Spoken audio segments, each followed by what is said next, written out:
రవి గారిది చాలా ప్రధానమైనటువంటి అవును, చూసా. చాలా తనులు తిన్నావు కదమ్మా. అదే తనలు తినే అంటే నీకు ఆ హీరోకి అసలు ఆ ఇరిటేషన్ రోలే కీ రోల్.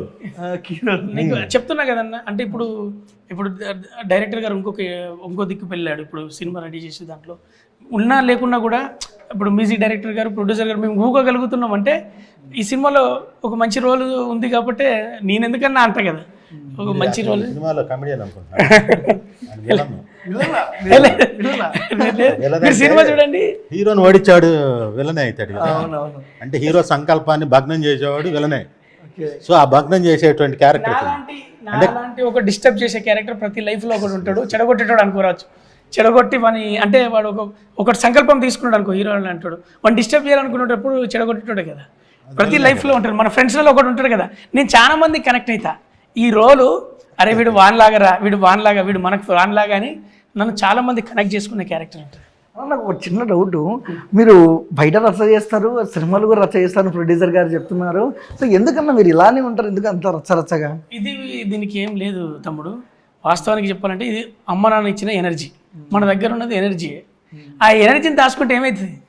కాబట్టి ఎనర్జీ పంచితే అట్మాస్ఫియర్ ఎనర్జీ అవుతుంది. ఇప్పుడు నేను లొకేషన్కి వెళ్ళింది అనుకో, నాకున్న పేరు ఏంటిదంటే వీడు అత్త రచ్చ చేస్తాడని పేరు. ఏంటిది అది? ఏం రచ్చ చేస్తా? నేను డిస్టర్బ్ చేయ, నవ్విస్తా ఫస్ట్. ఆ అట్మాస్ఫియర్లో ఉన్న వాళ్ళందరినీ ఇప్పుడు రావు రమేష్ అని ఉన్నాడు, పెద్ద ఆయనను కలుస్తా. తర్వాత కొత్త వాళ్ళు ఉన్నారు, కొత్త వాళ్ళని కూడా కలుపుకుంటా. అట్లా మనం పెద్దోళ్ళు ఉన్నారు, పెద్దోళ్ళు కొత్త వాళ్ళు అనేది లేకుండా అందరినీ కలుపుకొని ఒక అట్మాస్ఫియర్లో. ఇప్పుడు మేము ఫ్యామిలీ ఈ సినిమాకి అయితే ఒక 40 రోజులు మేము లొకేషన్కి వెళ్ళినాం. ఒక పిక్నిక్ వెళ్ళినట్టే. అతను మ్యూజిక్ పంపుతుంటే వాటి మీద మేము సాంగ్స్ చేసుకున్నాం. మ్యూజిక్ డైరెక్టర్ గారు మ్యూజిక్ పంపుతుంటే మాకు వస్తుంటే వాటి మీద మాంటేజ్ షాట్లు, మాకు సాంగ్స్ వస్తుంటే షూట్ చేసుకున్నాం కదా. సో ఒక పిక్నిక్లో మ్యూజిక్ను కూడా ఎంజాయ్ చేసేది ఉంటే అతను సాంగ్స్ చేసినాం ఇక్కడ. అంటే మేము సినిమా తీసినట్టు కాకుండా పిక్నిక్ వాతావరణంలో సినిమా చేసినాం.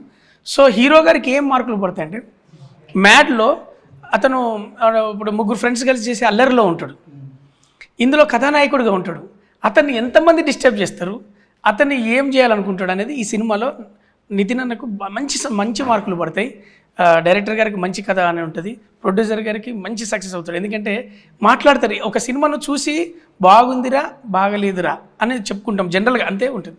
కానీ ఈ సినిమా గురించి అరే ఇది కంపల్సరీ మనోళ్ళకి చూపెట్టాలి, వాడిని సినిమా పంపాలి అని. ఇప్పుడు ఒక భర్త సిగరెట్ తాగుతున్నాడు అనుకో, భార్య చూపెట్టాలనుకుంటుందా లేదా?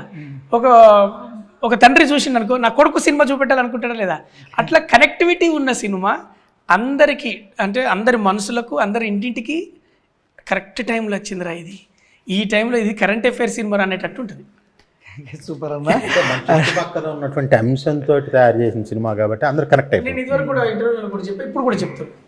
అంటే ఒక సినిమా కథ, మంచి కథ, కుటుంబ కథ చిత్రం, ఎమోషన్ కనెక్ట్ చేస్తే ఈ ఎమోషన్స్ ఇప్పుడు అవసరం, శతమాన భవతిలో ఉన్నాం. ఈ సినిమా ఏంటిదంటే ప్రతి ఇంట్లో ఒక శత్రువు ఉంటాడు. అది మనిషి రూపంలో కాకపోవచ్చు, వ్యసన రూపంలో ఉంటాడు. వాడు సిగరెట్ తాగొచ్చు, వాడు మందు తాగొచ్చు, వాడు ప్యాక్ ఆడుతాడు, వాడు వ్యసనాలు ఇంకేదైనా కాదు, 100 కారణాలు 100 ఉంటాయి. కానీ సిగరెట్ అనేది తెలియకుండా చాలామంది జీవితాల్లో డిస్టర్బ్ చేసి ఉంటాయి. కాపురాలు విడిపోయి ఉంటాయి, కాపురాలు ఆ సిగరెట్ వదిలి కాపురాలు కలిసినవి ఉంటాయి. అట్లా చాలా మందికి కనెక్ట్ అయ్యే సినిమా ఇది. చూడ్డానికి ఇది చిన్న సిగరెట్ అనిపిస్తుంది, కానీ ఇంతమంది మధ్యలో ఎంటర్టైన్ చేస్తూ మీకు ఎక్కడ ఎంటర్టైన్మెంట్ అస్సలు మిస్ అవ్వదు. వేగేష్ సతీష్ సార్ గారిది మార్కు ఎంటర్టైన్మెంట్ ఎలా ఉంటుందో అలాగే ఉంటుంది. At the same time emotion చెప్పేటప్పుడు ఎమోషన్ చెప్తాడు, కామెడీ చేసేటప్పుడు కామెడీ చేస్తాడు.